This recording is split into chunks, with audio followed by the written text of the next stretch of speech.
BNP বড় দল তো, এবং অনেক দিন ধরে বিএনপির এখানে যারা স্থানীয় যারা আছেন এদের মধ্যে কিন্তু বিএনপি এখন কিন্তু ভাইয়ের পলিটিক্স চলে, সব বড় দলই চলে, আওয়ামী লীগও চলতো। যে তুমি রাজনীতি করো, তুমি কোন ভাইয়ের সঙ্গে আসো? আমি অমুক ভাইয়ের সঙ্গে আসি, তো ওই ভাইয়ের সঙ্গে আছে আমার কাছে আসলে আমি প্রশ্রয় দেবো যে তুমি করো, ও কি করে আমি দেখে নেব। এবং এটা কিন্তু হচ্ছে, এবং এখানে স্থানীয় পর্যায়ে না, কেন্দ্রীয় পর্যায়েও হচ্ছে। অনেককে মাঠেই নামতে দেয় না, নতুন কাউকে আসতে দিবে না। পুরানা কিছু আছে জগদ্দল পাথরের মতো বসে আছে, তারা নতুন কাউকে আসতে দিবে না।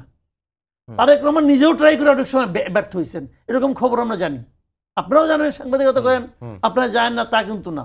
কাজেই এই জগদ্দল পাথর যারা আছে এদের কাছে বিচারের জন্য পাঠানো যাবে না, বিচার ওইখান থেকে হবে। খালি এটা করুক, যদি 7 দিনের মধ্যে সিচুয়েশন চেঞ্জ না হয় তখন আমাকে আপনি বলেন।